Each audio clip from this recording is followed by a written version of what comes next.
The So, type so of did you? multitasking I'm doing right now is actually preparing for a meeting. I was supposed to have a session with veterans today. Um, excuse me. So I'm meeting with my partner right now to just we rethought how we wanted to do a presentation. So we're just gonna, edit the presentation. So I'm not doing anything extrinsic or anything like that over here. Just, you know, in home, Okay, chilling, eating my okay, eating my late breakfast. I made me a panny cake and some cheese eggs. So eating my late breakfast. okay, okay. So did you get to hear the four impact groups that we talked about and discussed? I did. I did. I'm here. Okay, Uh-huh. okay, good. So that's one of the ways, and what that does is for every family that we assign you to a week, you're going to get a minimum of 66 family members that you will be able to engage in conversation about death care. Okay, and we just introduce it to them, what we call drip marketing, and within a year, we give them all kinds of things to help you grow your business, and that's the key of what we're doing to make it work. But all 66 of those leads are yours specifically. No one else gets them. They're assigned to you. You have your own CRM. Everything is exclusive to you, and you're helping those families be introduced to the concept of advanced planning. And that concept could be anywhere from funeral planning, cremation planning, cemetery property, helping them with what we call aftercare too. So there's 17 different legal things that have to be done after death occurs. So I'm just giving you guys that pretty big overview. So our goal would always be that if we gave you 100 at need families, what we call at need, or families who had a death, at the end of the year, you would minimum number of opportunities would be 6,600 leads given to you per year.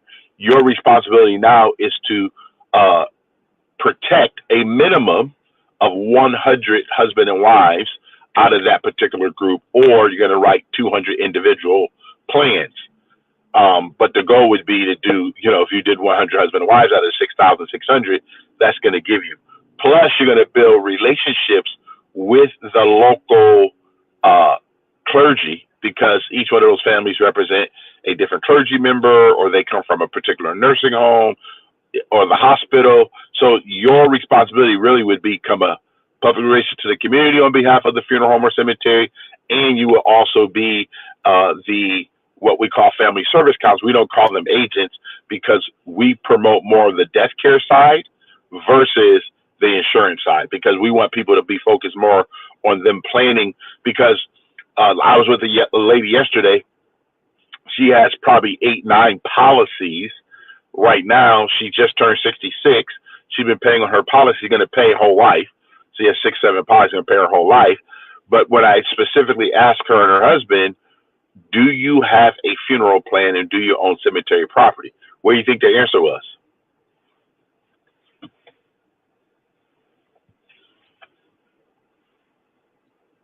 No for 500, Alex. I can't hear you, Doc. For some reason you went Can out. you hear me now? I just put my beats in Can so you that guys I don't. hear me? Because I couldn't hear. Can you guys hear her? I can hear you. Oh, I, I couldn't hear her neither. Mic check. Can you hear Okay. me now?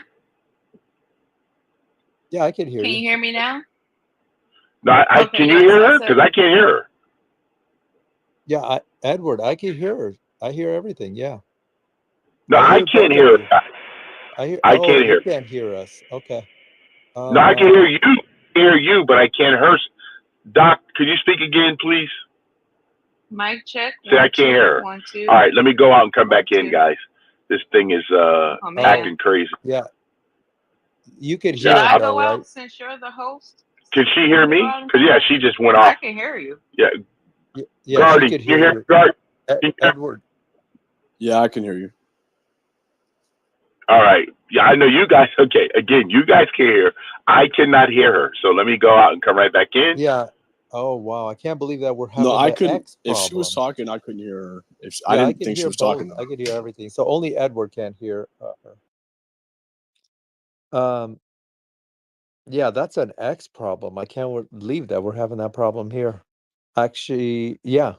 Yeah, that's an X problem where the host will not be able to hear somebody and then they have to drop and come back and all that stuff they do on X. Yeah, he'll be able to come back. Oh, okay, there we go. Okay, If go she ahead. can. Go ahead, Doc. Good. Okay, Edward, can you hear me now? I can hear you now. I can hear. Good. Yeah, there we go. I can hear you now. There we go. All All right, right. you can finish Mark. sharing your screen or your camera. Yeah. I'm gonna go back. Hey, Mark. Mark, are you ready, Mark? Okay, so we're good to go. So you want to go ahead and put up the scripture of the day first, and then we'll go right into the first video of recruiting. Just do them in order for the first one. So what's the scripture of the day? Edward, is it going to show the 4 that you mentioned? Because I Yeah, didn't get a chance to jot them down. yeah. We're gonna show the presentation to you. So this is the scripture of the day, guys. When you guys come into my space, like everybody says, it's going to be a channel. So we're going to have these different things every time I go live. So we have the word of the day, which we already showed today. The word of the day was adversity. This is the scripture of the day. We have the encouragement of the day. We have the precept of the day, and we have the principle of the day. So throughout the time, we'll periodically post these things up so people know how our channel works. And it will work this way all the time because our format has been the same since I left Periscope and Half Television. I always had the same format, and I'm just going back to the format. During the week, we actually have the same format, but we actually add uh, the worldview in 5 minutes, which is a nationwide worldview. And then we also have open in scripture, which is 2 Timothy chapter 2, verse 23 through 26, that we do not get into controversies about things that we don't need to be, because the man or woman of God do not get into foolish speculations. So it just for me to cover social media so people know that we're not on an arguing platform, because I don't need to go through that. So we just use that as a buffer, and it just eliminates the people who want to, what you guys call them trolls, and I call them interrupters. So we just don't need it. But Martin, you want to show the first one, and then Martin, what we want to do is go to after that to uh, the legend demonstration, the legend demonstration for like we're showing a funeral home or cemetery. Okay, so we can show the different impact groups. Okay, I go have a ahead. whole spiel on this Matthew 11:30, right? Oh, no, I didn't know that. You want to share it? I mean, that'd be good. Go for it. Yeah, I use this scripture so often because people complain so much, and it's like you're choosing the complaint. But he said his yoke is easy. It already identifies that there will be a yoke of some sort or burden. But with Christ, with God, with knowledge, understanding, wisdom, it's easy and it's light. So when I do change the narrative, position and posture yourself for greatness, it's really in the choice of the position and posture you choose. So I often use Matthew 11:30. That's it.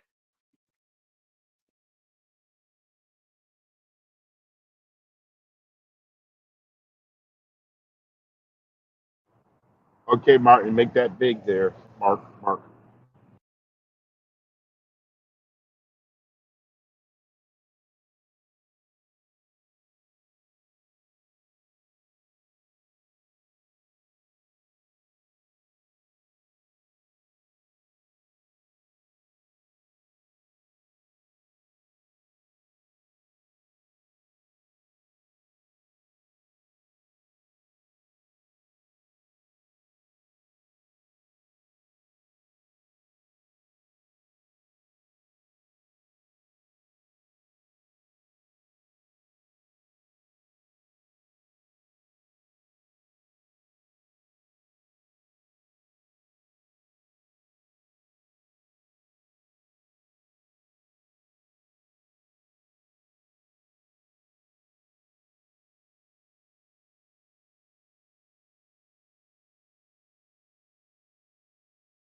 Yeah, it's buffering big time.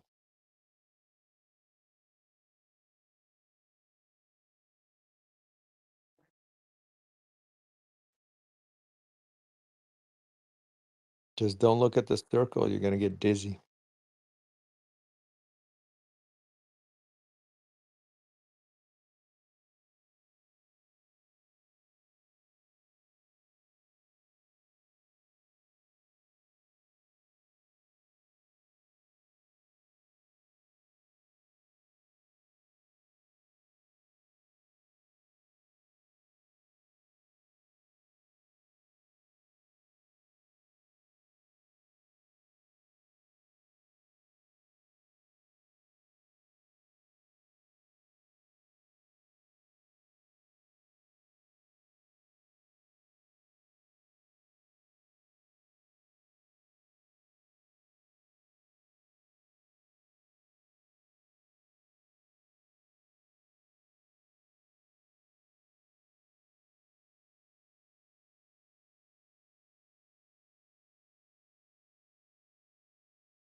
All right, Mark, could you bring up the demo for us?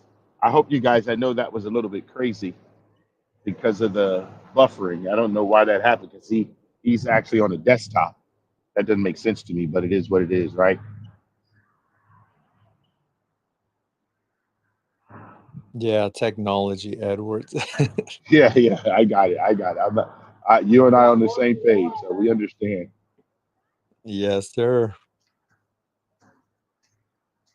Yeah, yeah, yeah. Let me see a fest demo. Yes, yes, sir. Yeah.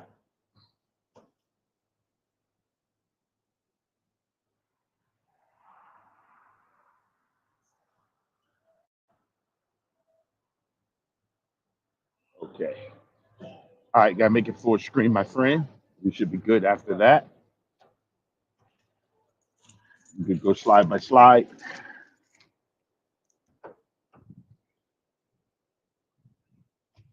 Gotta make it full screen. Mr. Mark.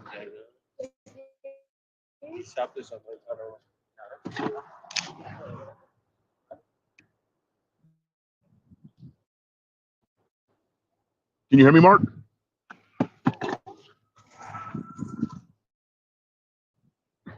All right. You gotta make it full screen, PowerPoint from the beginning.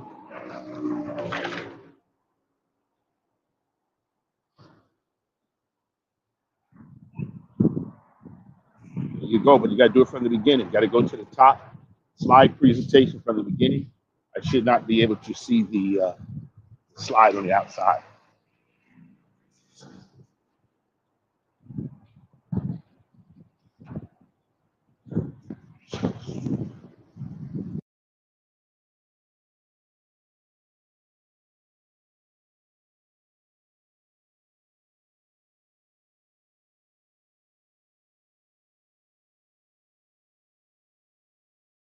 There you go. There you go. You guys can see here our recruiting opportunities, Legend Cemetery Funeral Services, which is a nationwide international company. The next slide, how we go about this, so you guys can see. We collect data. I'm walking now too, so you guys know. Make sure. Can you guys hear me okay, or is it too much background? I mean, there's a little bit of noise, but Okay. it's still. So what we do for every location that we have nationwide, we're going to collect the data of the people that come in. So every family member, every friend, and we also use a lot of geofencing around each funeral home and cemetery and crematory that we work with. And the purpose of that is for people who work with us, they will be able to protect families within communities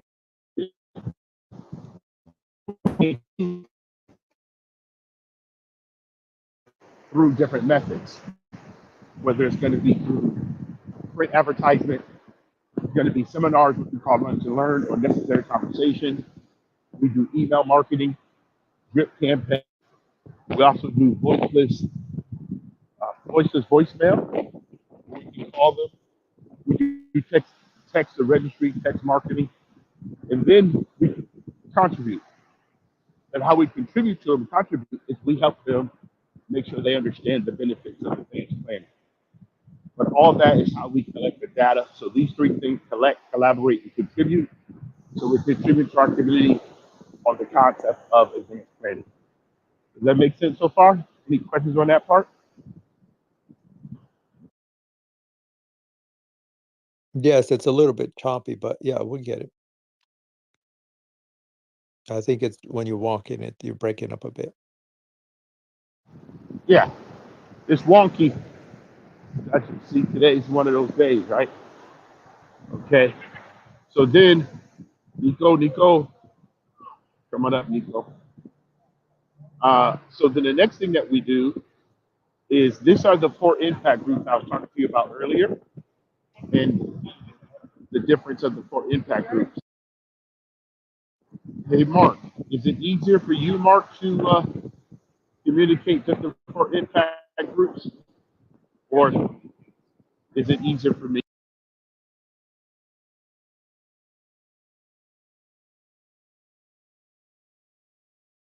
I said, would you read them for me so then they don't have to hear the background? Just read it.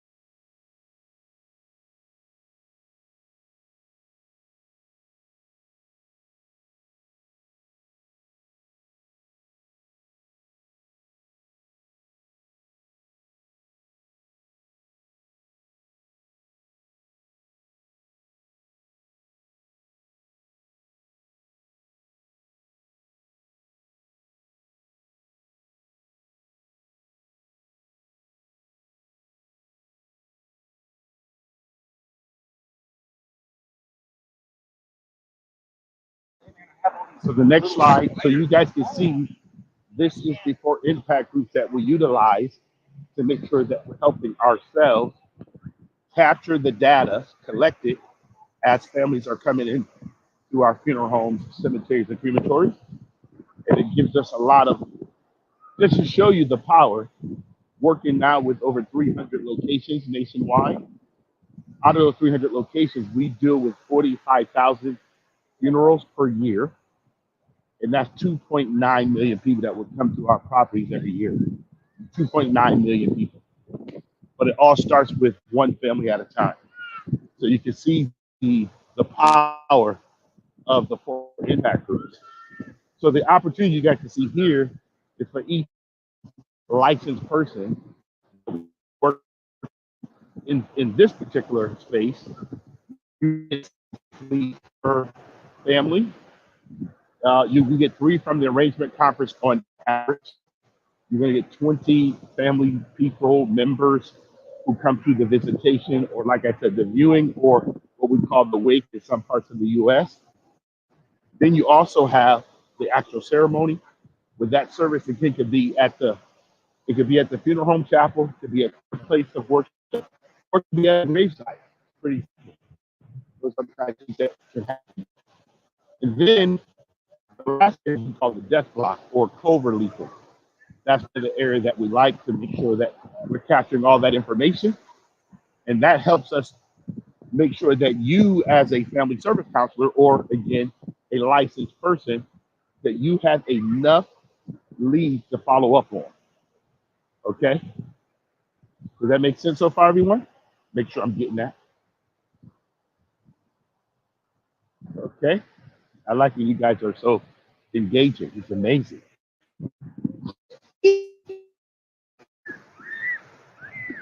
Okay, so this is what we call the family service wheel. And what this is who's impacted by the death of someone. So this is what we call the family service wheel. So you guys hear these jets? See? There's an air show going on right now here. It's very cloudy, can't see much. But the air show is going on. So, of course, I'll be out here watching the air show. But the clouds are not cooperating. But so you can see here, the wife, if the person's married, is impacted. The children, the parents are impacted. Neighbors, which we call the death block, their friends, co-workers if they were still working, or even if they weren't working, their companies they work for, any private organizations that they were part of, and then the people that they allow the opportunity to carry their loved one, which are pallbearers. So those are some of the things, and those are the people we get to outreach to from a death care perspective or viewpoint. So it helps us go through and do that. Okay? So that helps a lot. So up to this point, any questions, guys? Any questions?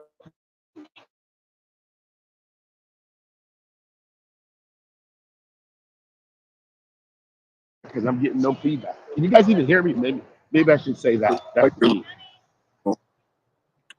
Yeah, you got the low service on. I got the yellow. Yeah, I got the yellow thing now, huh? You're back. You're back. Am I I do have a I'm quick back now. question. Okay. it's not related to the last slide. But like you kind of touched upon it, but then like we didn't really dive too deep into it. As far as the captive versus non-captive situation, like I know you said it's like a full-time gig. Like, how do you guys like? How does that work? Well, how it works is you'll be assigned 2 services per day. That's what you have. You just get assigned those services. I mean, not per day, per week, 2 per week. And then you'll go to those services. You're not captive because you only have to show up for those services. And then you follow with those families at their convenience. Okay, I was just clarifying because I know like we kind of didn't touch upon like, or it seemed like you wanted to say more about it, and then we went into different things. So, but you can work with, I can work with an insurance company and be contracted and still work with you guys, basically. Yes, yes. Well, we would get you appointed with our death care company. So you just get another appointment because there are funeral companies that actually just strictly deal with end of life matters. That's what they're dealing with, just end of life. They're not dealing with, whole life and long-term care. They're strictly companies that work within the death care field. And the major companies that we deal with, this year they'll do about $2.3 billion in advance funeral planning. $2.3 billion. So they're they're pretty substantial companies, been around for years. A lot of them make arrangements. Okay. No, thanks for answering that. The compensation model for you guys the next slide. So if you have what we call 100 at-need calls, and you go through and you get 66 family members from that equals 6,600 leads per year that you would receive, 6,600 leads. With you protecting 200 husbands and wives, or again,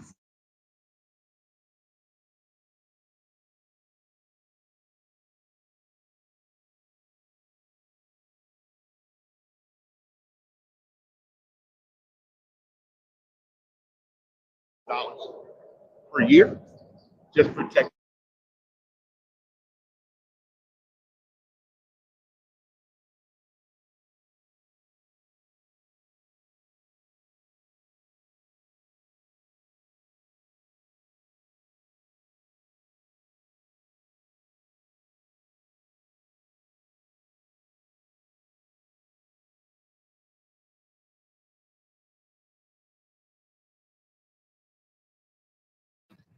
Smart.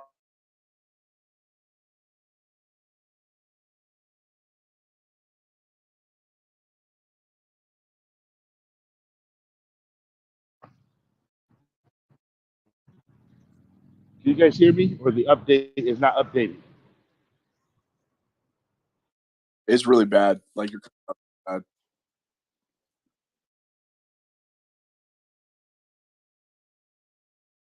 Hello.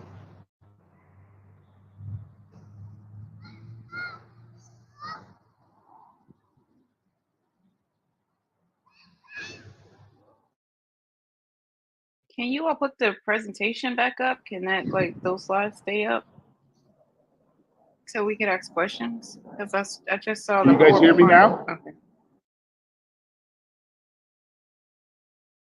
Yes, we heard you, Edward. Oh, he's gone.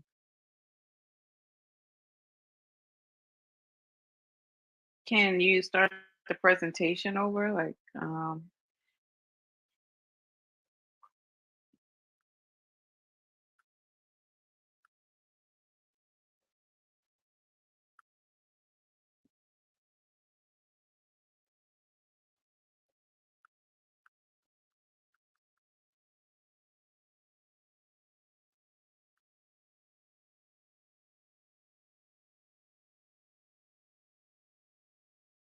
Edward, are you back? You're on mute.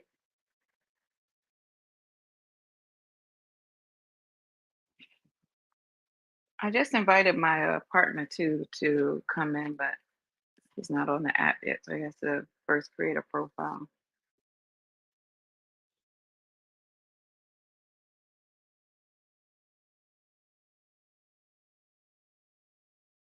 Garden, you're in California? Yeah, I'm in California, Southern California. What Oh, about? okay, yeah. My brother and my partner's out there as well. My Oh, business partner and my brother. I'll be in California in November for my birthday that's what's up. slash Thanksgiving, but I don't celebrate the holidays, so Me neither. yeah. What state are you in? I'm in Jersey. Oh, okay. Yeah. But we'll be traveling to Cali in November. Most of my partners, business partners, are out there in Cali. It's good weather. So they say. It doesn't rain in Southern California, and I heard it was a lot. That's a lot. Edward, are you back? We're having some grave difficulties. LOL, pun intended.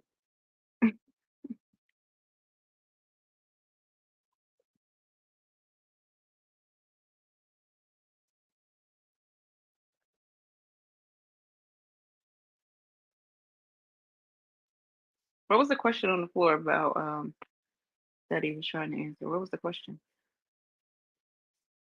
Anybody remember? Which one? The most recent one? Hmm. The one I asked? I guess I wasn't. I was trying to get my partner over, so I didn't hear it. I was just No, asking. we cannot hear you, Edward. He's in the chat. Go ahead. Oh, I was just asking him if it was captive or non-captive. It's non-captive. You can work with other insurance companies and still do the death care, role essentially. Okay. So Just trying this to would protect them. be operating like an insurance carrier, or No, no, you no. would So be a like broker. the thing is, I can't speak for him, but I know one aspect of it is they sell death care services, which I'm assuming is going to be like funerals, plots, casket, probably the whole arrangements are probably selling that as one aspect. I think they do insurance as well. I'm not sure, but the whole thing is like, I just want to make sure because he kind of positioned it as this is obviously it's 1099, but it's he said it was kind of like a full-time role almost, right? Because obviously you're going to 2 funerals a week, you're going to be doing other stuff. So my questions were when I've talked to other companies that give me leads, usually they want you to be exclusive. And so if they're giving you free leads, I always ask that question because I have a current book of business and I'm not going to forego that book of business to do it. You know what I mean? That I built up to do something else unless it's crazy, like worth it. And if it's not captive and I can do both, then that's always a great opportunity. Right. What CRM are you using? Okay. Are you good now? Yes, we can hear you. Wow. Garden. Yeah. Real quick, So Edward, what for CRM are you using?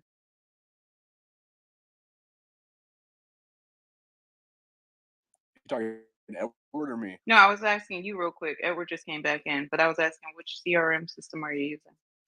So for Colonial Life, they have this one that's super horrible. It's called Harmony. No, I don't want horrible. Oh, you know about Yeah. that one? Yeah, no. It's horrible. But the insurance companies tend to have like bad CRM systems. And then Bankers Life, they have one. It's pretty bad as well. It's like called Oscar. And it's I don't want to say I don't know. They're both equally bad. But I've Okay, noticed so no help there. I was trying to get something better than bad. All right. Sorry no, about that, Edward. Go ahead. no. I mean, you could Okay. do like go high level or something like that and maybe integrate your insurance in there. I know someone that does that and actually helps people with that. But then you got to spend that's a good amount of money Where? on What was go it? high level. I mean, you can use go high level and integrate like doing insurance, integrate like have someone customize that for insurance. Oh yeah, And go high level. That's what I was just I was noted on the go high level. yeah, Okay. I mean, but the insurance companies like none of them provide really good CRMs. Like you're gonna have to Okay. do your own thing. All right. Edward, my apologies. I was trying to get a play, okay?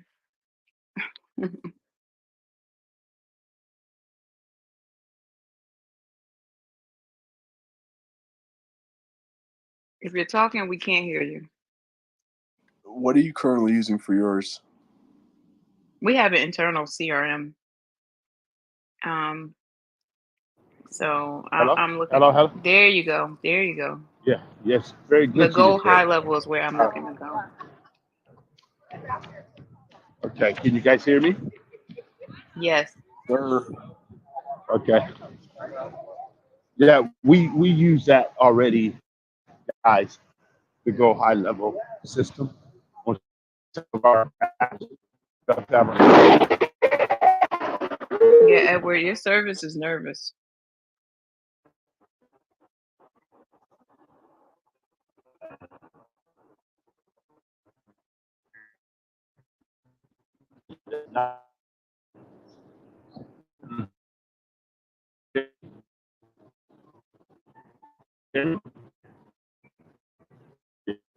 No, it's bad now. Yeah, I know.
So he's saying they already have Go High Level. The agency that I recently was Can you hear approached me? by, they have it as well. Now we can somewhat Yep. keep Can going. you hear me?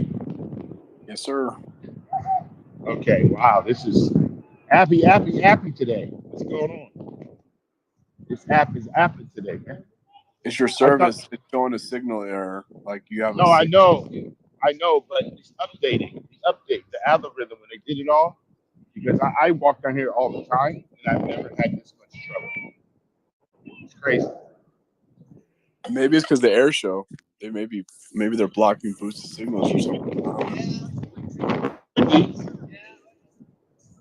But You should see, turn on your noise cancellation because we hear a lot of your background.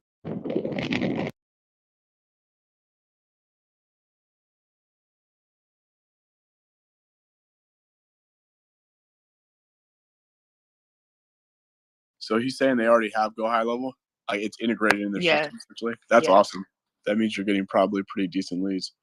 Yeah, and I think that's what Edward is saying too, as well. That's what I'm hearing. That's what I'm talking Mm-hmm. about. Yeah, that's dope.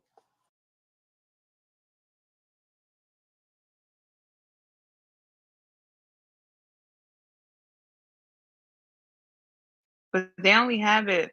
I think their lead system is special to end of life care, like this funeral costs, and that's it. So not necessarily going into IULs and all of those different things. Although, we can still do term, whole, IUL, etc. It's really just focusing on that $5,000 to $25,000 death benefit for funeral and burial expenses. You guys doing like guaranteed issue They're just don't guarantee it, I think. for the 2,500? Yeah. You said there is or there's not? No, they are. Okay, yeah. So I mean, it sounds like he's talking about just the end of life care stuff, but still, like you can cross sell all day. So I mean, that's the perfect Right. time to do it, right? It's like it's already, and even if you do, you sell them that, even if you don't bring it up, because maybe it's a weird situation, you can always fall back. Hey, just wanted to fall back out with you, touch base, make sure everyone's doing all right, and then just bring it up. Then so it's Right. always Introduce it relationships like it's a built. new situation. So Exactly.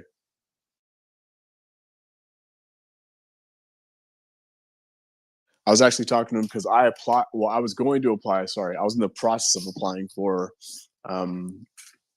like to sell like end of life services, like funeral services packages for Forest Lawn, because there's one right next to my house. I was like, that's an awesome opportunity because it was like, I'm like, all right, it's cool. It's like a base plus commission, and then I'm literally getting leads from these people to sell insurance, as I'm literally just selling end of life care, but they ended up having some crazy requirements regarding like COVID vaccines and everything like that. And I was like, all right, well, Oh wow. not gonna do that. What? So I guess that's not an opportunity. But now that it's coming back full circle, Mm-hmm. seems like a little better situation. Right. And when the commissions on it, what type of commission space are you guys in and with that type of product? I don't know. That's what, yeah. Is that just Edward know, or is there anyone else? I know Mutual of Omaha, American National. These are the ones. I mean, the commissions are kind of the same. It's just, of course, going to depend on the death benefit, but it's not a lot of money, but you get a lot of them. Make sense? You're talking about just basically final expense, or are you talking about the death care benefits? No, final expenses. Oh, okay. Like, yeah. It's all pretty similar. I mean, the rates, but no. So it depends on what company. So with Colonial Life, you're getting between, depending on how it's sold, like 30 to 50-ish%, right, first year, and then the residual on those are about, I think it's like 3 or something like that. And then the ones with FFL, the commission on those is like 111%. But that's like you're literally self-genning everything, and then you get you can get up to like 18%, on the residuals. With Bankers, it ranged anywhere between like 30 to like 55-ish, and then the residuals on those are usually about like 3 to could be up to like 3 to 18, depending on what you for the first certain amount of years. Then it tapers off to a smaller amount depending on what product it is. But yeah, it really just depends on what company I'm selling for, because I sell. Are you aware of Imperior or Census out there in Cali? No. Those companies? No, I'm not. What's up with them? No, my partner is with Imperior. He's trying to get me to come over. I think they start you at 75%, which is it all self-gen? Pretty dope. Is it all self-gen? Yeah. You guys hear me now? Yes, go ahead.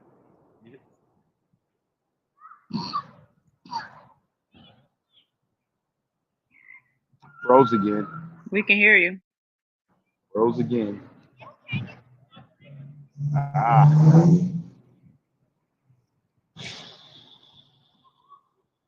Can you hear me now? Yes. Yep. Wow, this is I don't think I've ever seen this happen. What's going on with the app today? App messed up my whole because I'm live streaming on 6 other platforms.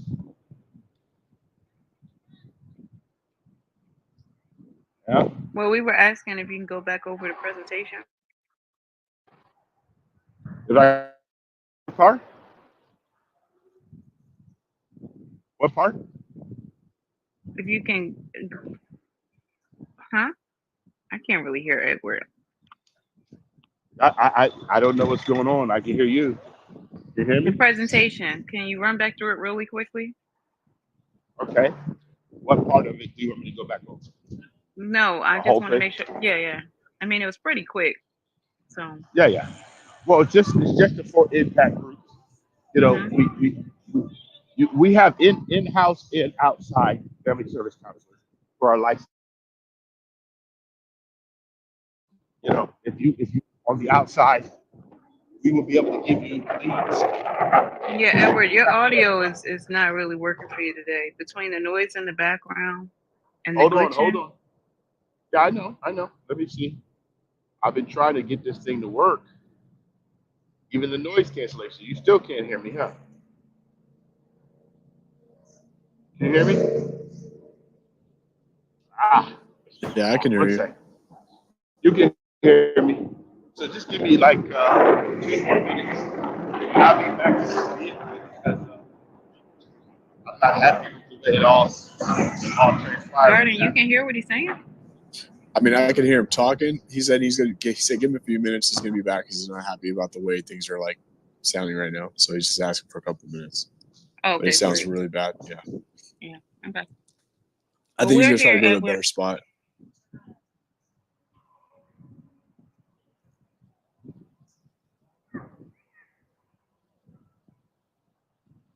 It's so weird because we can hear the background real clear.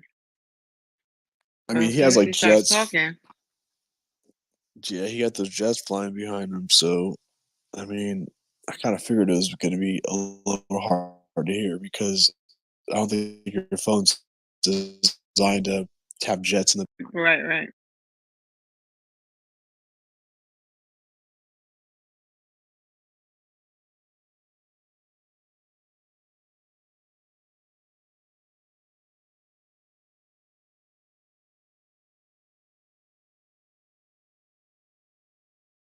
I wonder if you're the point of contact when they have to use the services too, because that's another selling opportunity.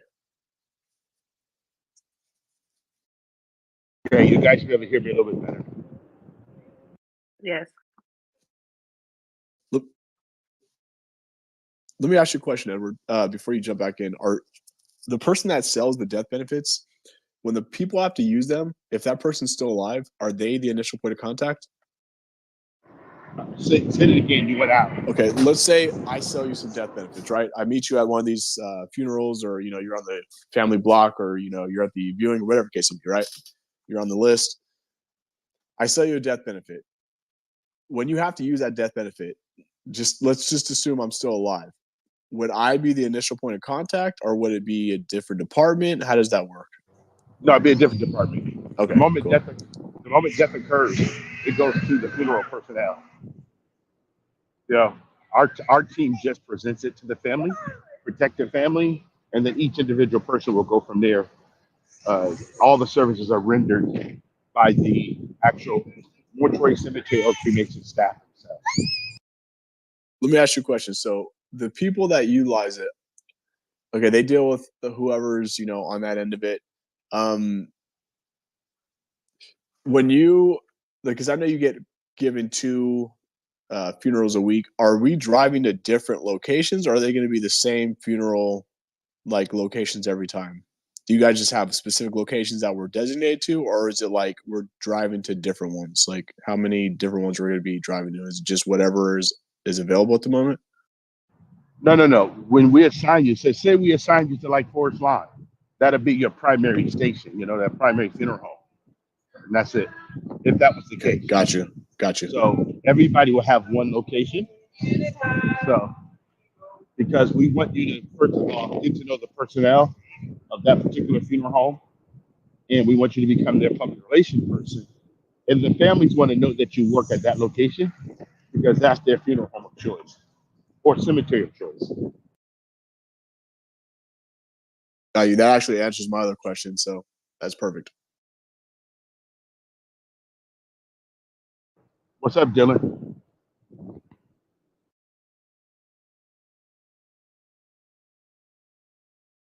Hello, everyone. Hope everyone's doing well today. Thanks for having me. He's doing. How you doing?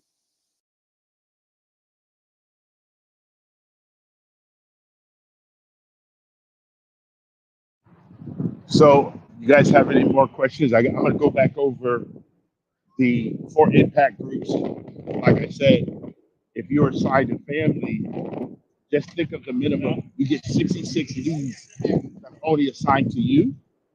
It is going to be your responsibility to follow up on them, reach out to them, and we use all the different types of processes to make sure, like seminars at the funeral home or at a different location on your behalf. So you guys get that opportunity too, which our seminars are called Necessary Conversations or Food for Thought or Talk of a Lifetime. So we do that periodically. We try to get most of our funeral homes to do once a month seminars because we want all of our agents to be very active. And then, or if a funeral home doesn't have that much traffic, we do at least once a quarter, which gives us a lot of opportunity to make sure we're all on the same page. Make sense so far?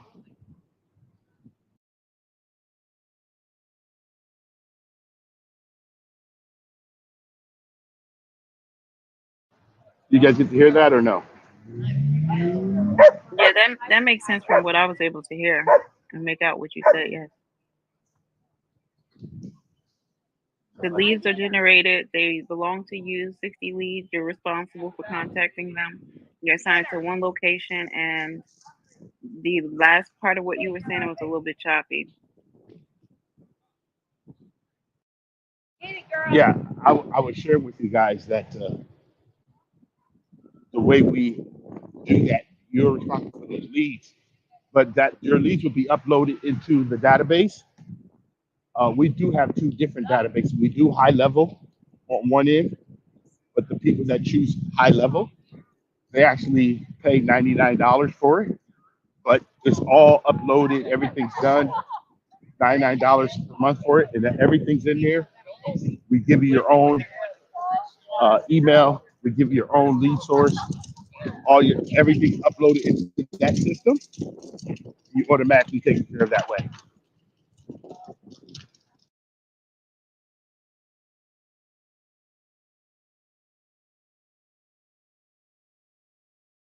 Which should subsequently pay for itself, right?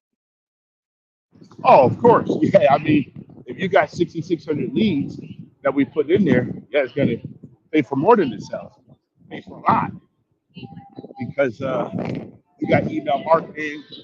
We do all of your flyers for you through there.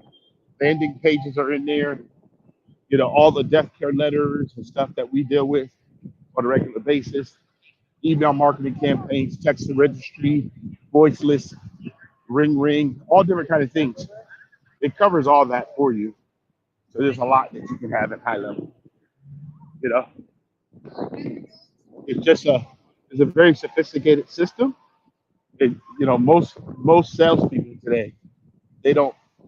What I say, they don't track their sales that way to the point where they're really doing it.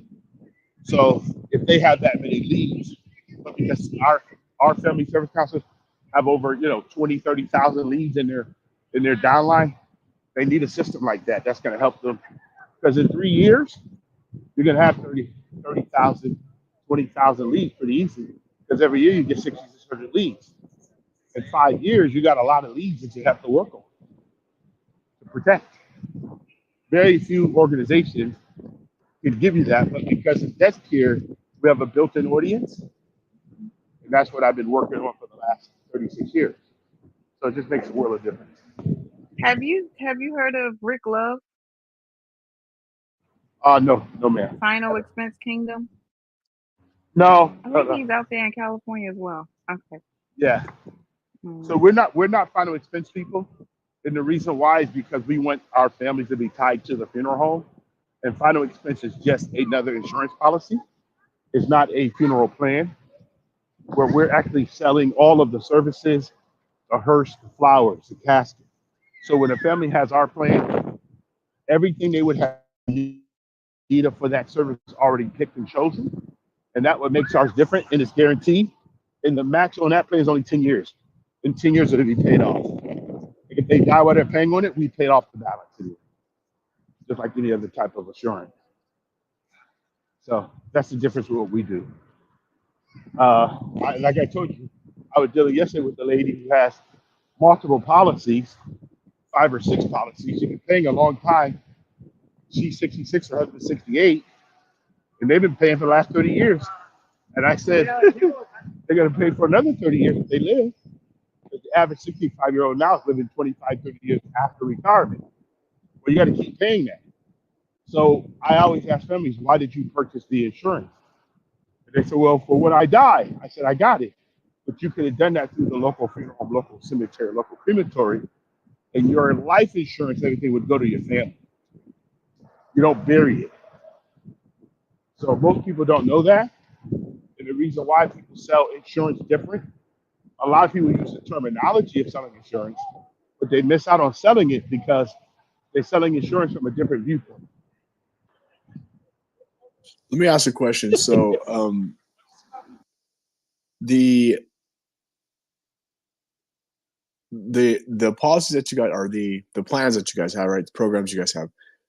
Are they paying interest on these, or are these interest repayments? And then I have another question.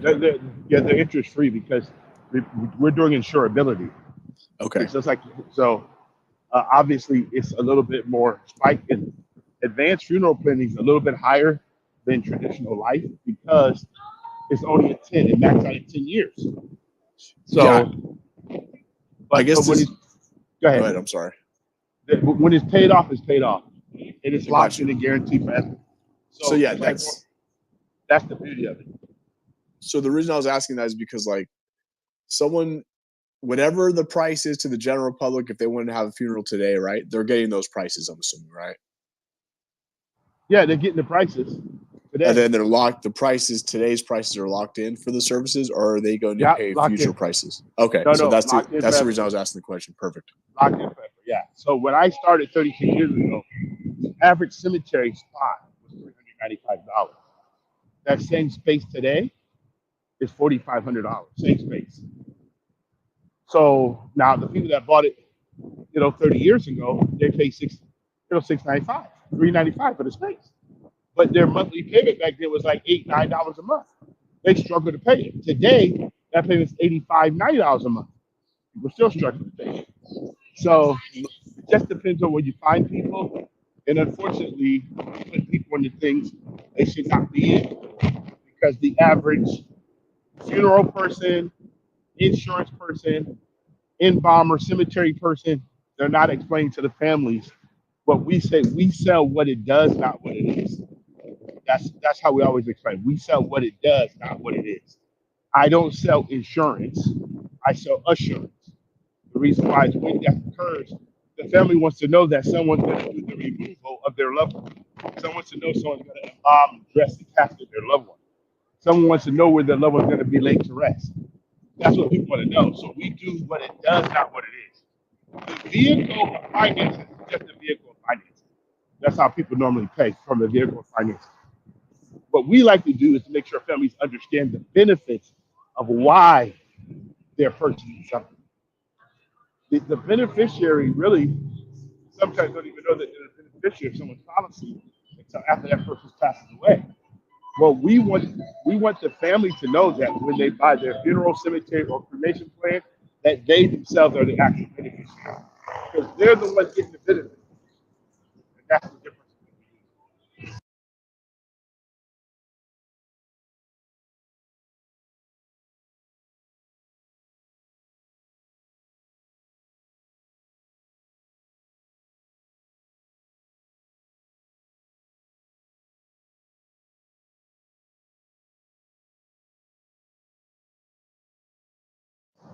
I don't think I've ever had this from the very beginning. I mean, way back in beta.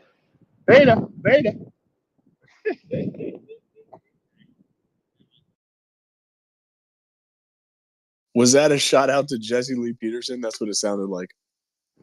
Yeah, that's a shout out to my man Jesse Lee. Oh my Beta, god, he's beta, kind of funny.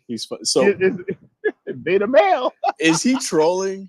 I'm just assuming he's trolling, right? You Oh, love of the Great course. White Hope? You like the Yeah, the Great Great White White Hope? Hope. Really? Oh my goodness. Do we like the Great White Hope?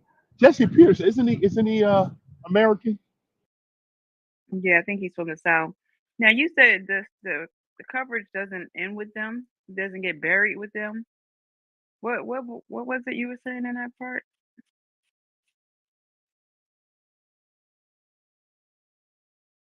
Did I hear that correct? No, you didn't hear it correctly. It does get buried with them. You know?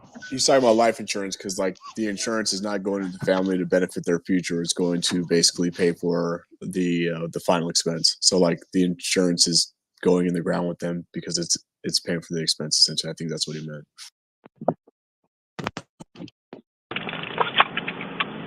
You got that correct there, Garden. And that's what we want to No, promote right now. That's the part no, I no, was trying to. no. You want to promote the fact that right now, the average family, if they have traditional life insurance, when death occurs, they're going to bury that money. We don't want that to be the case because when What they makes walk you into say our that? local, if you walk into our funeral home today with Mhm. a life insurance policy, we're going to take those funds for both funeral and cemetery, and you're going to pay us for that at the time, but you're paying the inflated price. That's what you're paying for. You see? So, like my grandfather, he had a plot. When he passed, what he purchased the plot for was applied to the current price. So they still have to pay the difference. No, we don't do that. Everything you Oh, pay for okay. now. So say the space today is $4,900. The moment you start paying on that space, it's locked in at $4,900. When it's paid off, it's paid off. You never pay an additional price. That's the beauty of advanced planning. The same thing with your funeral. If your funeral today is say $11,000, and you start making monthly investments on that $11,000, it will never be more than $11,000. That's built-in Right. inflation But the protection. thing is, the products that you receive at $11,000 in the future when you transition versus what you may be looking into is what we found were different. So let's just say, for instance, we had the nicest casket, the nicest service, everything. That's the package we bought. By the time the transition happened, although we had that locked in price for this type of thing, those products weren't the same. So you're saying that wouldn't be the case with this. Those That would not products are be the same. they're the same, because even if the casket company is no longer existent, we have to give you like value, equivalent or above. So the Okay. company gets equivalent or above. We do not discredit, because the goal is this: if you're going to choose to be our customer today by planning in advance, our guarantee for you is that we're locking in your cost. So the agreement is twofold. Okay. The first agreement is that you have a contract and agreement with the funeral home or the cemetery. And then the next agreement is with the company, which is our insurance company, that's holding those funds until you die. Now, what that company is actually doing is they're investing that money, obviously. So the offset is we don't have to go to the family and penalize them in the future, because, if the average advanced funeral plan stays on the books from 15 to 18 years after someone starts it. And that's the beauty of advanced planning. Some people bought cemetery property 30 years ago. It's been paid off, 5 years, because most cemetery plans are paid off in 5 years. So our cemetery arrangements 5 years, our funeral arrangements 10 years. Those are the max. We do not do whole life when it comes to arrangements, because what we do is we treat each family as if though death occurred today. And if you say, I want to do a cremation with a traditional service, and say that's $8,000, that traditional cremation is going to be locked in today's price.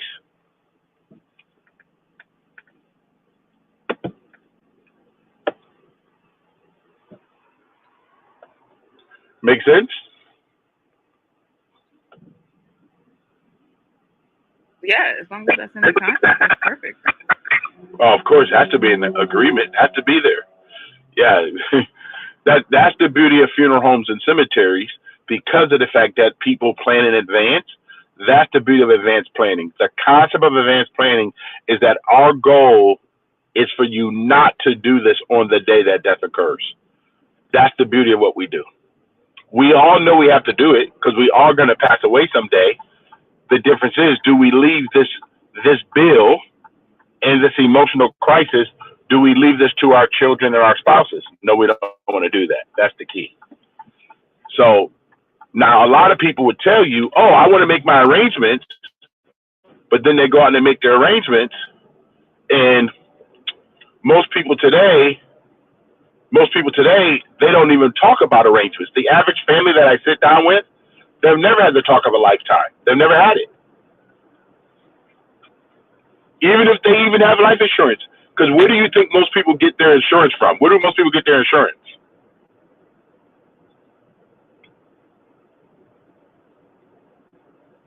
Do you guys know? How do most people obtain their insurance? Through work.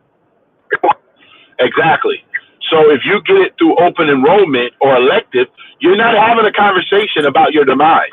You're not even doing a final needs analysis of how much you own and how many kids you got. They don't do that. They just give you this elected sheet of paper every October. You go and you check it. And most people don't realize this. say you worked at that company and you retired, does that plan go with you? It does not. Yeah, it's So portable, and a lot of time it's not. Yeah. nope, it's not portable, and that's Most another. times it's not portable, and that's why I try to help people roll it out before they get to that point. Yeah, Not a well, roll over, but a roll out. yeah, you would have to do that with the HR person, where a lot of agents, they're not skilled in that, and a lot of families that I deal with, they have enough cash value, so we do what we call a 1035 exchange in the death care, where if you, as a family, you took that plan because you wanted to actually lay someone to rest, then we can actually roll those funds into an advanced funeral plan or purchase your cemetery property in advance. So it's a one-time single pay charge. You don't have to keep paying for your whole life. I just did a guy that was Yeah, paying. but what about the rest of their benefits? No, they get to keep them. They keep them. All they do is the cash benefit. Whatever the cash value is called 1035 exchange. The insurance company sends that to the yeah. So But all they're doing is they putting the exchanging. rest of their benefits? Are you helping them with the rest of the benefits, or just it goes into the funeral cost? Like if the funeral cost is $25,000 and they have $100,000. No. Hold on. We're not taking their benefit away. Okay, whatever they're in. So say they're. I hear you. Let One second. me ask the question. What my question is they have $100,000 in their 401k benefit, their insurance benefit, and you're assisting them with rolling out $25,000 into their advanced plan, correct? Yes, but we don't do it through 401. We do it through. Yeah, but go ahead, finish your statement. I just want to make sure we're on the same page. I was just asking if that is the case, and they're rolling out their $25,000 to cover the cost of the funeral expense and burial. What about the $75,000? Are you able to help them roll that out as well? No, we don't do that part. All we're doing is the cash value, and the cash value will be for the funeral plan and cemetery property. That's it. That 75,000 can remain in their 401k or whatever they want to do. But if it's an insurance policy, it will remain with the insurance company. Okay, so that's the difference. All we're doing is taking the cash value. We're not dealing with any of the other plans, especially in some of the states. By law, you cannot have a family take another financial investment when they're doing what we call burial insurance. So, but that's up to the individual. But in our company with our agents, we're just strictly taking the cash value and rolling that over into what the family actually purchased their insurance for. Because a lot of families say, well, I just want something when I die. And I says, well, the agent should have told you to go to your local funeral home or local cemetery. But, all agents are not full disclosure because they're just selling traditional life insurance or long-term care, whatever it is selling. It doesn't matter. There's all different multiple reasons why people are motivated. My motivation is to make sure that when people pass away, that there's no out-of-pocket expense from them nor their children because it was all paid for in advance.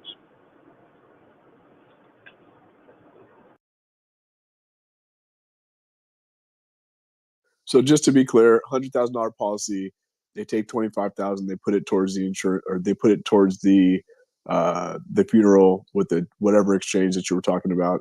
And then when they die, they still have a remaining death benefit, and the insurance policy is $75,000 paid out by the insurance holder.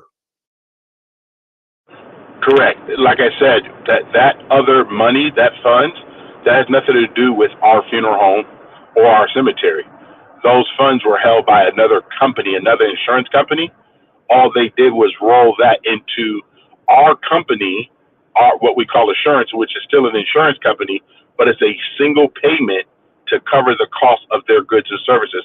So when death occurs, all their arrangements are paid in full, and all we're doing is executing the services for them. Actually, I think I said that wrong because, all right, the cash value is going to be different than, it may not equal out to, I'm trying to work this out in my head right now. Let me go on mute. Yeah, I tend to think that the cash value is not the death benefit. The cash value is they're not even taking a loan on it. They're That was using that was the question. It's not yeah. the cash value is not the loan. Not a loan. Not a loan against it. No, not at all. Because with the insurance company, that's why it's called the 1035 exchange. And all they're doing is one insurance company is sending that money to another insurance company for products being purchased in advance. That's the difference. Versus a family member taking out $10,000, which is a loan that would be applied at the time that person dies. So if the person didn't pay that back, then that money would come off the death benefit. That's completely different than when you're actually doing an advanced funeral plan. That's the difference. But wouldn't a loan be a better option for them? Because then that money doesn't come out of the insurance policy. It's still working for them. And they're getting their benefit paid for. So you got two different things. What you mean a loan? We're not dealing with loan money. If you borrow against your policy, your cash value in your policy to purchase this advanced protection, what are you calling it, Edward? This advanced plan? Yeah, it's advanced funeral plan. Yeah, you just okay. So if one was to borrow against their policy to purchase the advanced funeral plan, they have the funeral plan paid for and their money, because when you borrow against a policy, the money doesn't really go anywhere. That's still working for them in that policy, compounding interest. And then, because they're still alive, they could still start to pay back into that life insurance policy, and it'll be like a wash loan. At that point, they were able to still accumulate all of their compound interest funds, and their policy is still working for them. Now they have this advanced funeral cost that's already paid for, taken care of, and it's almost at no cost to them. Well, I don't know how that works because that's not my expertise area. Gotcha. Because when you talk about a loan, I don't know how like Mutual of Omaha or Aviva or New York, I don't know how they handle their loans. Is that a reduction, or is it still a $100,000 policy versus that loan? I know that if they do the 1035 exchange, that's just pure cash from one insurance company to another insurance company. There's still no deliverable yet because there's no claim on that money. That's the difference. The moment you take a loan, you're using that now as capital. And I don't know, that's why the insurance company, when you die, you still have to pay that loan back if it's not paid off. So if they die and that 1035 exchange hasn't been satisfied, they still have to pay that back, right? No. 1035 exchange is a one-time payment. Whatever the cash comes out. I got it, but okay, but we got two different things. Okay, any form of insurance is just cash. That's all it is. All we're using the funding for is to pay for the funeral as if though they had the $20,000 in their account. They just have $20,000 worth of cash in their insurance policy. They're just using that as a funding vehicle. That's how we look at it. We don't look at it as they're taking money out, because the insurance company looks at it, they're getting, quote unquote, their death benefit today. That's all they're doing. So they're sending that death benefit to the funeral home for that $20,000. Okay? So this is coming from their death benefit, not their cash? No. Okay. I want you to hear what I just said. It's like their death benefit, but it's the cash value of their insurance plan.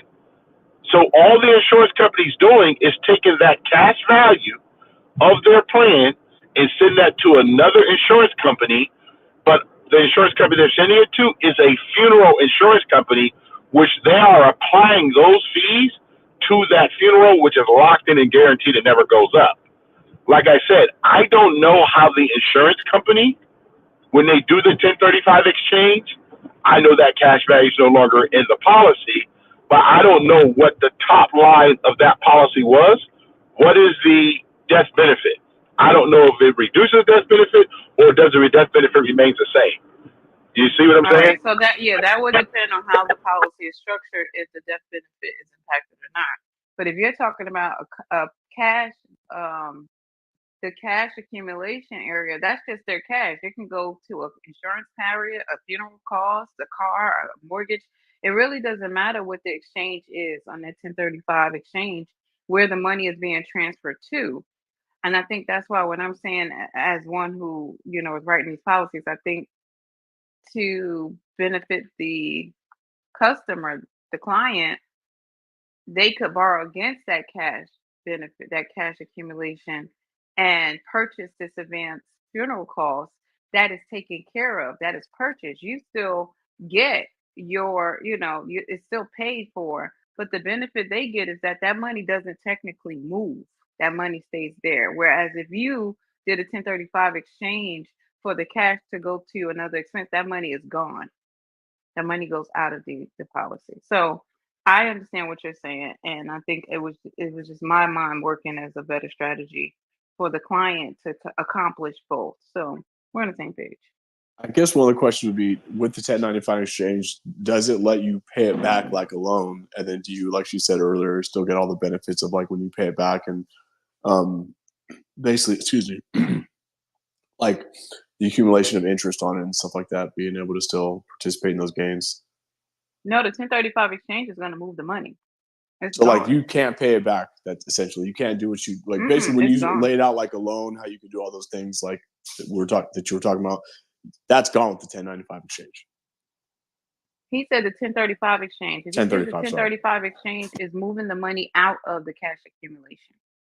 So if you had $25,000 and you wanted to purchase this $20,000 advanced funeral costs, and you did a 1035 exchange, your cash accumulation account would then reflect $5,000. No, I get it, but a loan would do the same thing. No, a loan wouldn't do the same thing.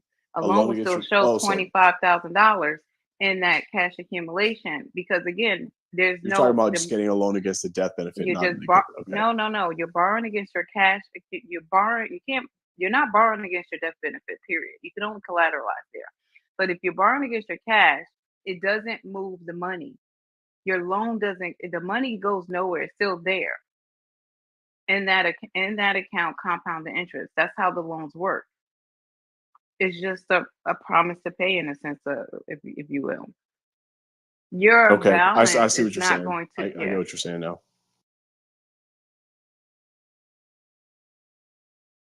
Now, the average person that we're talking about right now. What's up, Bobby? What's up, Roger? Welcome.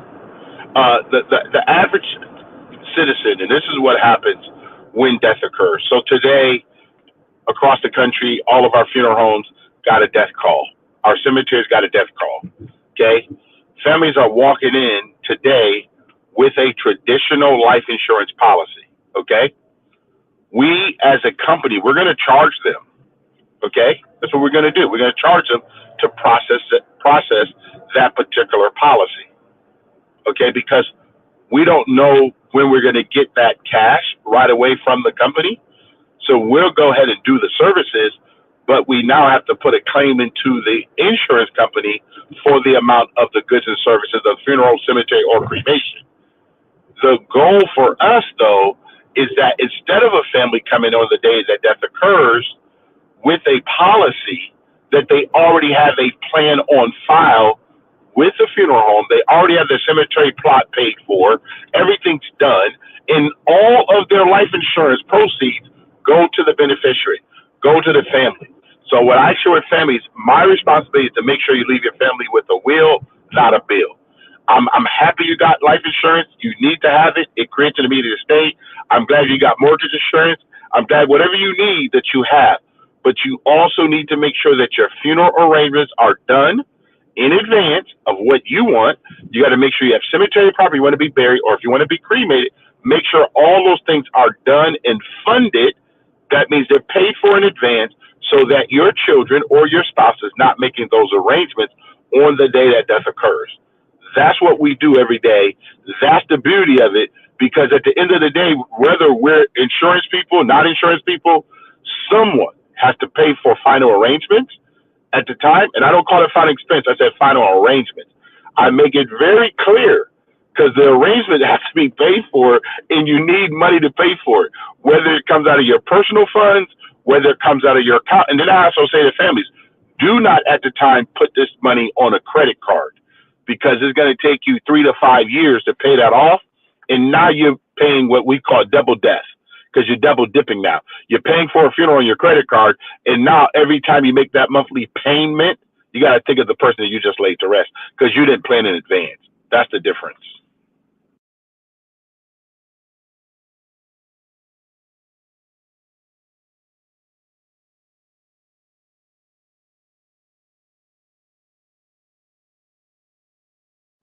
What's up, Bobby? What's going on, Bobby?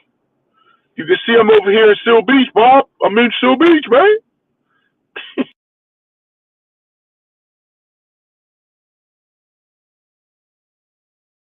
Yeah, got a copy on that. Got a copy on that. Yeah, you're halfway to the air show right now. I just left the air show. I couldn't see anything. You can hear the planes, but you couldn't see them. It's too cloudy. Yeah. You know what? Yesterday was the best day in my life, though. I met AC Green Oh, there. nice. Yeah. I bought a hat and he signed it and everything. He'll be Not there today and tomorrow also. okay. Well, I've met him before, because he comes to the Union Rescue Mission. My wife and I support the Union Rescue Mission, and he's also one of the guys who come and sign hats and sponsors. So we do the 5K, and then we raise money to try to help the Union Rescue Mission make sure that they could keep beds and stuff. Really, really difficult situation, since Los Angeles is so good at politics. So we're doing great. Yeah. No, AC Green is a good-hearted person, and I mean he's still involved in everything. Yeah, definitely. Yeah. Yeah, you got to give credit to those believers, man. Those people who walk by faith and not by sight. You got to give credit to them. Yeah, he's definitely someone who walks with faith. Yeah, he is. He's done it all his life, especially in the NBA. He used to get ridiculed in the NBA because he didn't chase women. He was a man of honor, man of valor. Yeah, he was a very easygoing guy. I was just like hanging out with him for quite a while. Yeah. Hey, he's good people. Roger, how are you today? Roger, are you working? Are you on the farm, or what are you doing?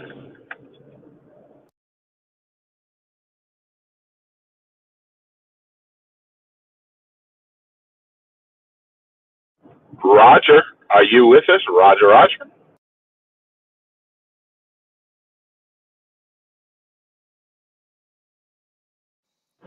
Okay. I don't know if Roger can hear me. Can the rest of you hear me? Yeah. Yeah, we got you. Okay. So one of the things I do want you guys to know, we also do have a calendar called Cupid, that if you do not currently have a calendar of how you use it, I know a lot of people use Calendly, stuff like that. But this is also a calendar you can subscribe to. It's a free calendar that lets you redeem your time. It's called redeeming your time, that we call it. But it allows you to go through and do that. And I think you guys should at least give yourselves a look at of the calendar. And Mark, are you with me, Mark?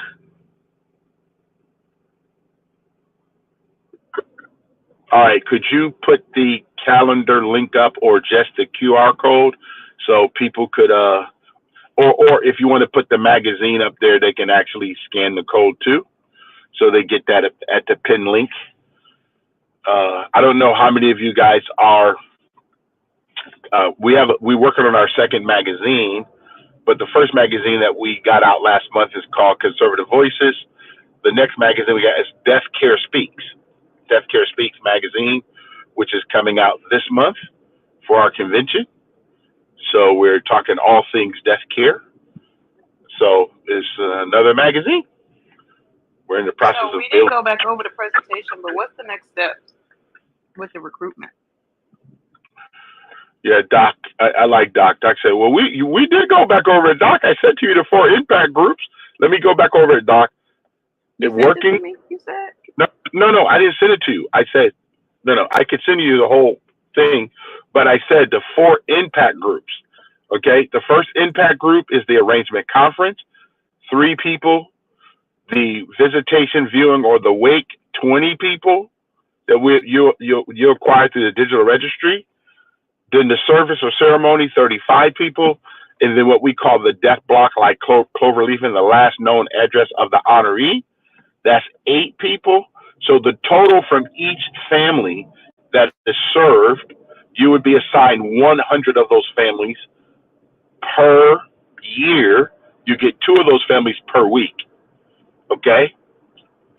Your responsibility is from the 66 leads is to follow up with them, contact them, making sure that out of each family that you're assigned, that you protect at least 2 family members.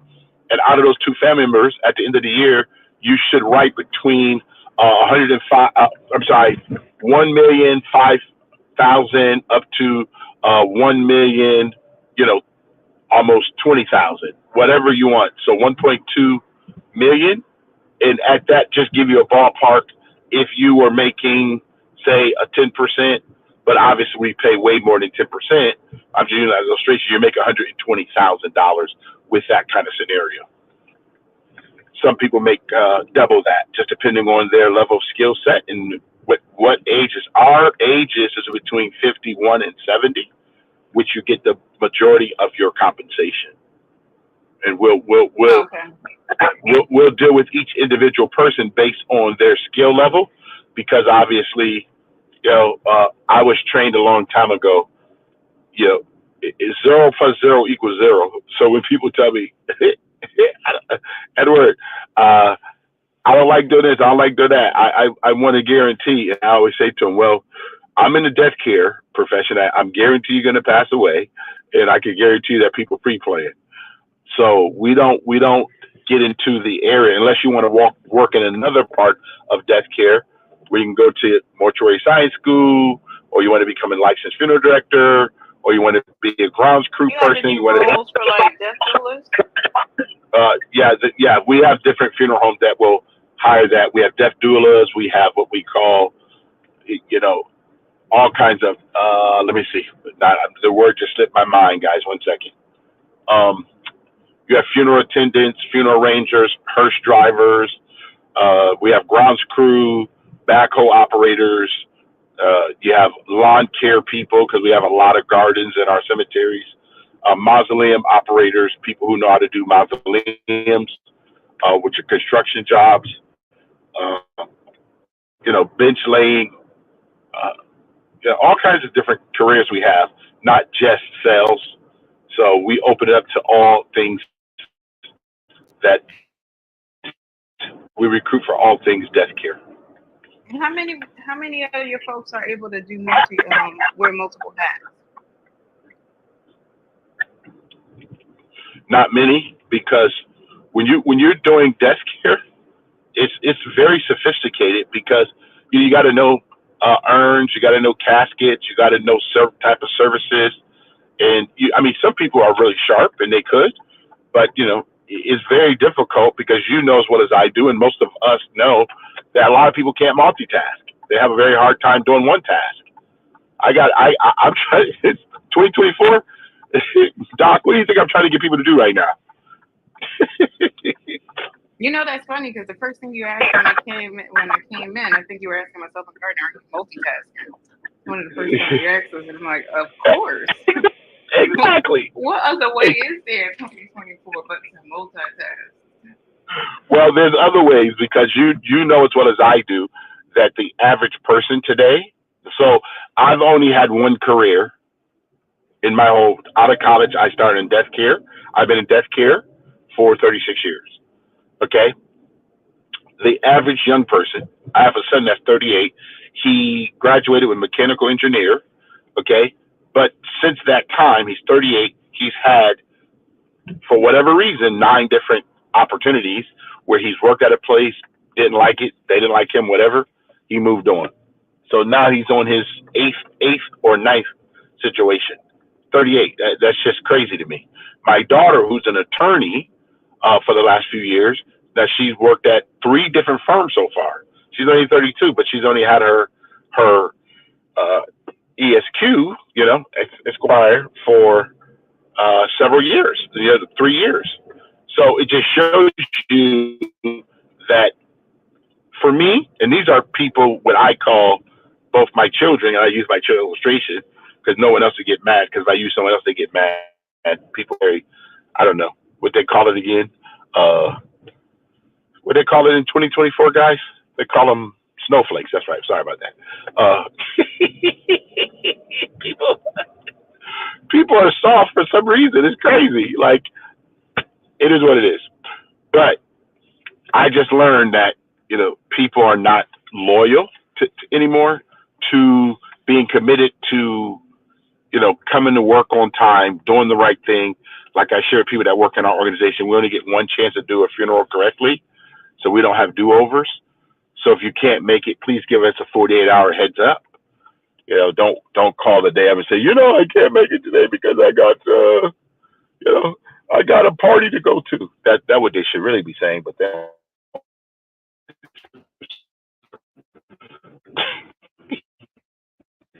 am I being too honest with everybody? No, I agree. I think some of these folks realize that the companies weren't loyal to the employees, right? They got these boozy 401ks, no more pensions, So there was an aftermath. There's what do you call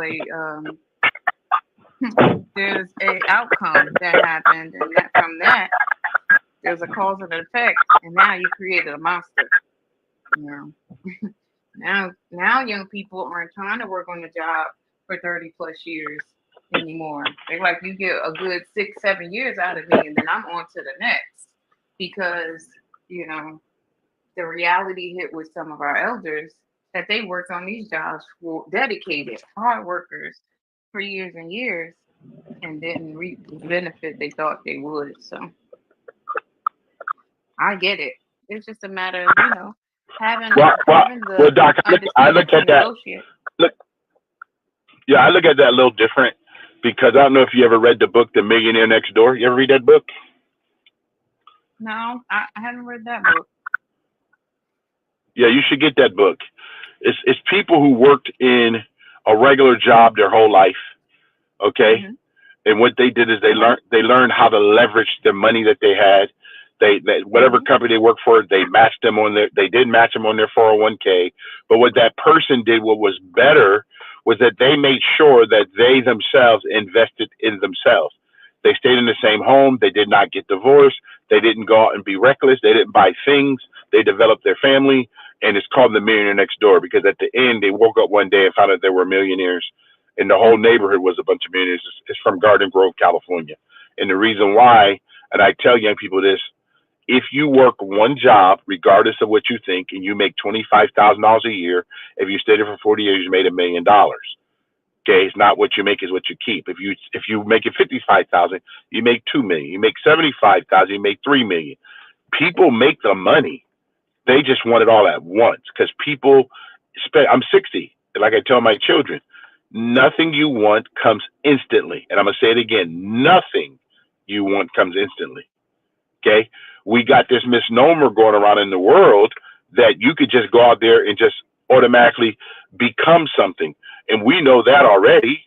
I've never gambled in my life, but I've heard, this is the herd, people who end up getting a lottery ticket and they win. They said most of those people are broke within 5 years. Well, why is that? Anybody? Don't all jump off the mic at once. Well, that's because they're afraid to pay someone to refinance that and make money with your money to live off the interest. You got to set it up, dude. You got to spend money to make money. Yeah, but see, you made money Yeah. because of who you are. The difference, you made money. The Yeah. average person don't make money that way. So you know what it's like to invest money and put money aside because you work a traditional job and you put money away so you could retire. Okay. What's Yep. up, Mark? How are you doing today, Mark? But when you win lotto, that makes all the dreams come true if you use your money to live off the interest is the key. Yeah, but most people don't do that. That's the point. Yeah. I understand what you're saying. I just wanted to add that to what you're saying. Yeah. The average person today, someone got an open mic. Oh, that's you, Bobby. The average person today, and this is why we talk at recruiting, a calling, not just a job. Job just over broke. But the average person today they're not assets to their company. Like Doc said, I don't believe that people are disillusioned when they go to work a job. I believe people sign up for the skill set that they are. See, people think that they're worth more than they are. I don't believe that. I don't believe you. Time is not money. Time is not money. People keep telling you that, but it's not the truth. Time is not money. You guys know that, right? Hello? Anybody agree? Yeah, we're waiting for the next key in of the topic. Yeah. Yeah. Time is not money because a job is just over broke. Okay. Some people make just enough money not to quit, and some companies pay you just enough so they won't fire you. They just need you to be there to do one function. Okay. That's what most companies are. Okay. But if you're going to go with this STEM world, science, technology, engineering, math, and the arts now, where you actually have a skill set, now you become valuable to the marketplace. And if you look at like right now, we got people on this platform because I'm in the death care profession. Being a licensed embalmer is a skill set. Everybody don't have that skill set. Okay. Being a funeral director is another skill set. Everybody don't have that skill set. You know, being a life insurance agent is a skill set. Okay, but the skill set is not being a life insurance agent because right now in California we have over 700,000 people licensed. They don't sell anything throughout the whole month, nothing. And the reason why they don't sell nothing is because they're only skilled in getting a license. They're not skilled in making appointments. Because really, if you're really good, the first thing you sell every day is the appointment. That's what you sell. And most people today don't know how to sell the appointment. They say, well, what do you do for a living? I'm a life insurance. No, you're not a life insurance agent. That's the product and service you use. Like I'm in death care. That's the vehicle I use to get money to me. That's what I do, death care. Okay.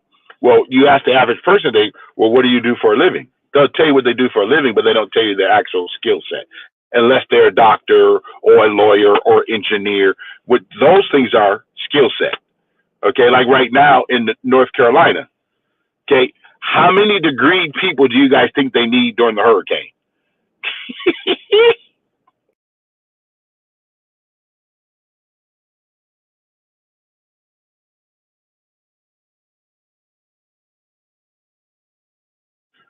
Johnny, Mark, welcome. Welcome to recruiting, a calling, not just a job.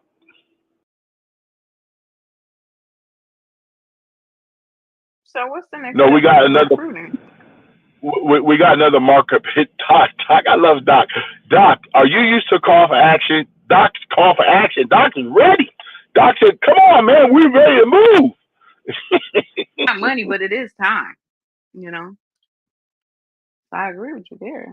Doc, you and I have to have another conversation because there's also location, and there's also one of the things I do when we find the location. Then you're going to go in and meet the owner, or you're going to meet the manager of the local funeral home, because everything has to match. You know, some firms, they want to make sure that the person coming in, because see, funeral homes and cemeteries and crematories, they all have a culture, and they want to make sure that people they bring in fit their culture.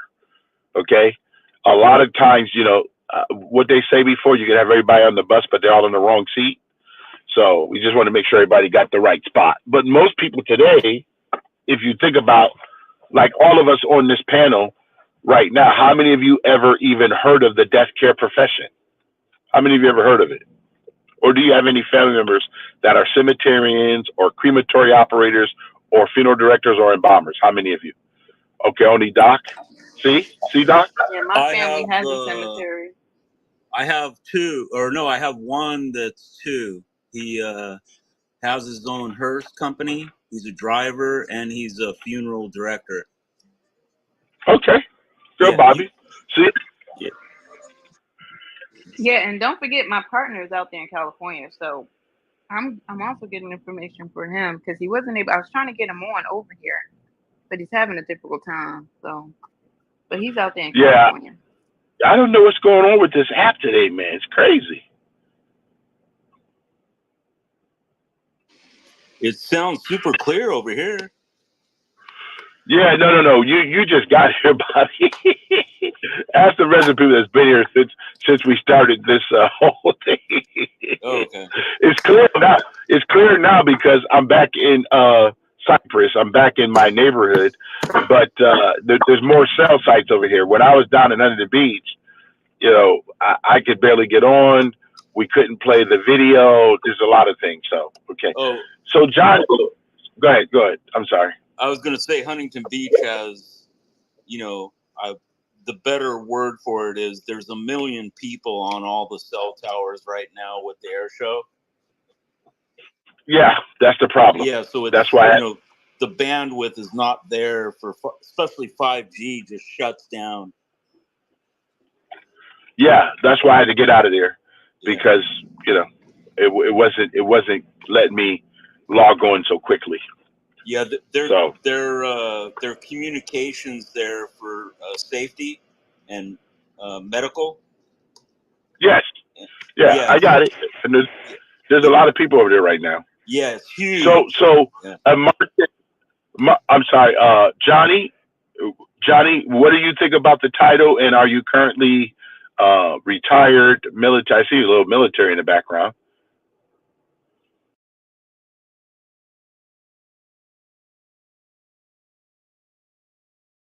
Are you there, Johnny?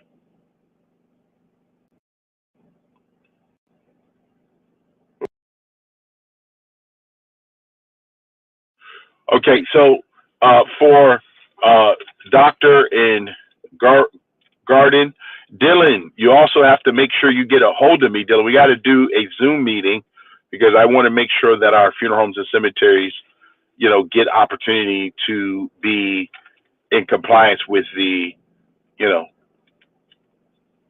Disability Act of those who want to be Facebook, the websites, all for the death care space. So if we want to help the community of people that's in the disabled world, we should have all our sites ready. But if Doc and Garden, if you guys want to DM me on the back channel here, that'd be great, and we'll go from there and see how we can begin the process of sitting down and really going through and see where you guys, because both of you are currently already licensed and you both are already have a book of business, and how do you want to attack that too, because that's a big part, attacking your book of business. So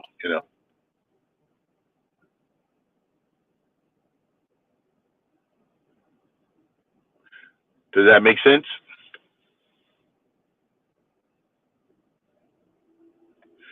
This thing is really interesting. A couple things at a time.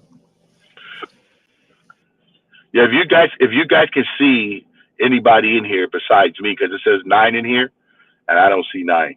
So I see like 6. It's funny. Well, not including the chatter bot. Exactly. Yeah, the bot. Yeah, but yeah. All right. There was 10 here before. So, hey, Mark, try to play the same video again to see if it comes through clearer this time. Play that first video. See if it comes through clearer, please. I know that we are live streaming, guys, on LinkedIn. We're live streaming on X. We're on Instagram. We're on 2 Facebook pages. So we just want to make sure that we are clear.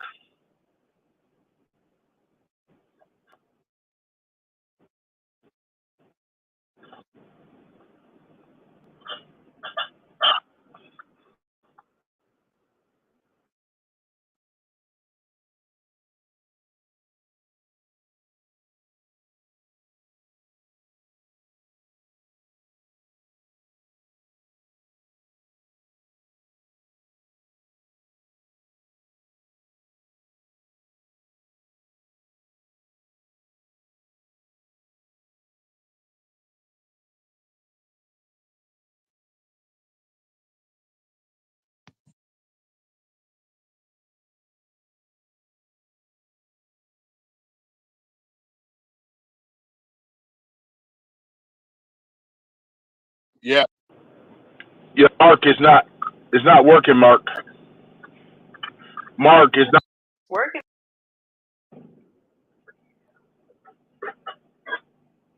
Mark is not working. Mark, you can pause it. You can pause it.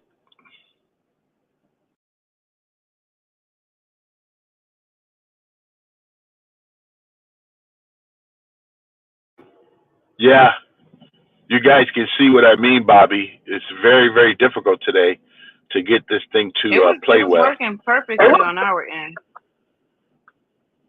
On which one? It was working perfectly. Was it?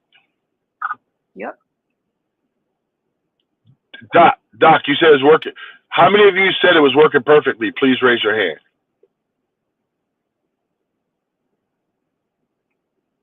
Well, no one raised their hand, and you can't hear me. When you say raise your hand, you mean the raise hand button? Like that? No one can hear me? I can hear you.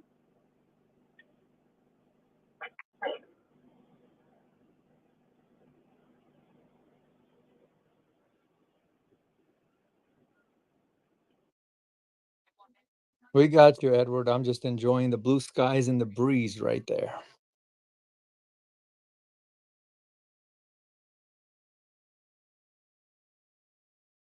Oh, he bounced again. Oh, no, you're up there. But we can't hear you, Edward.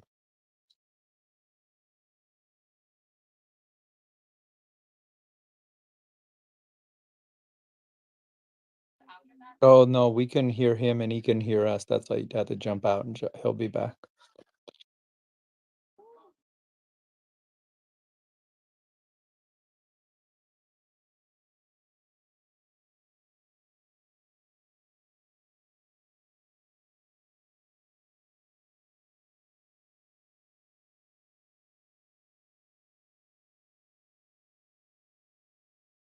Can you hear us now, Edward?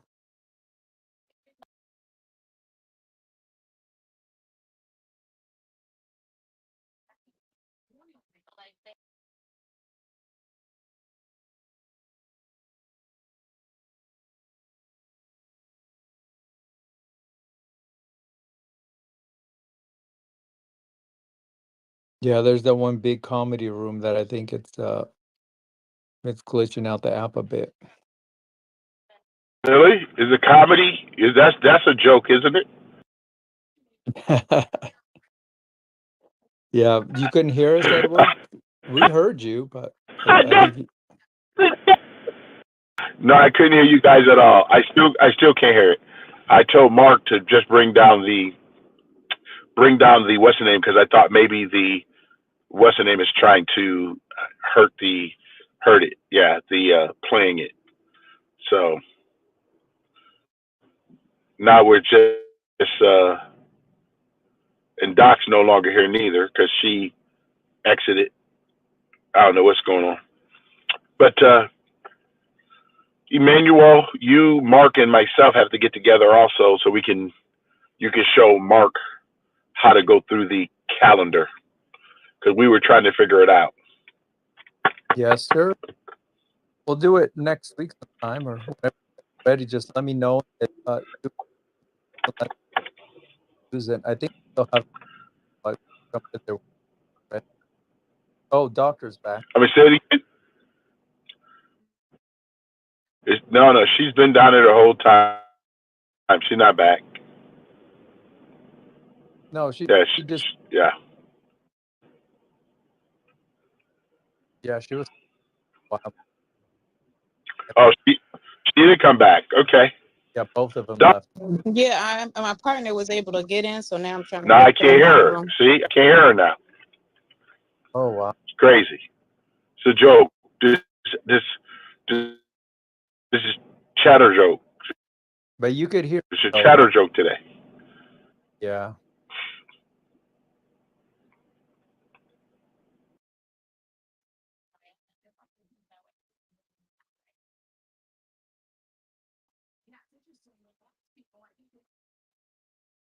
Yeah, I'm here. He just bounced because maybe when he comes back, he'll hear everybody.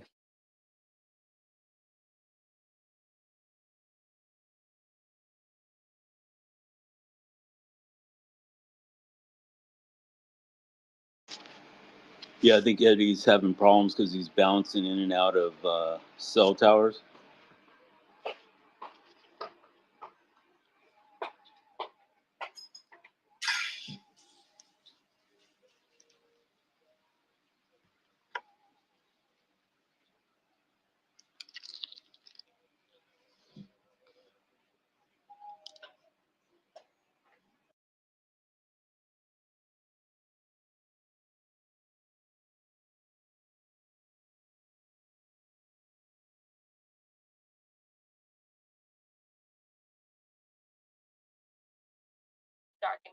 Can you hear us now, Edward?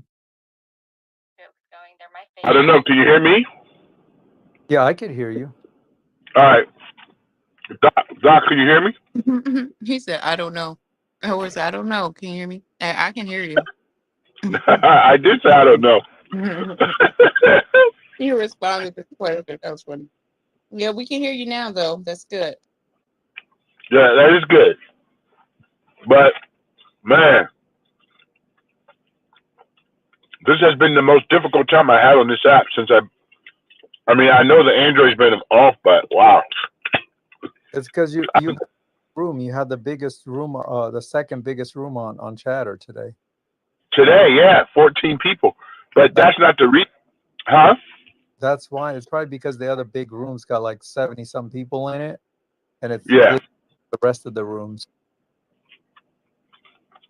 Well,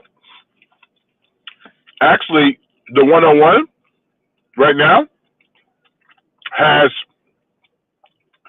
like 48 people. Well, they have 48. They're 25 now on the stage.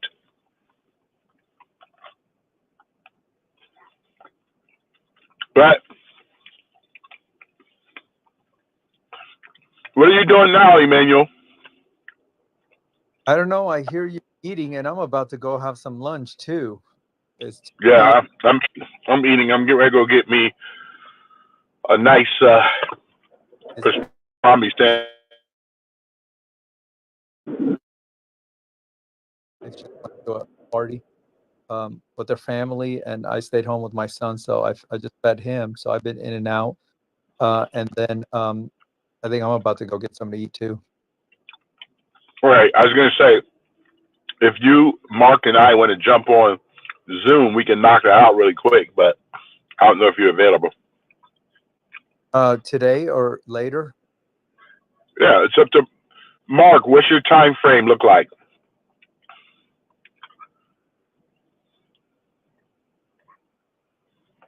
Just let me know. Text me when you're ready, and then I'll jump on the. Well, like I said, we can end this now, and we can jump on real quick. Because how long would it take us?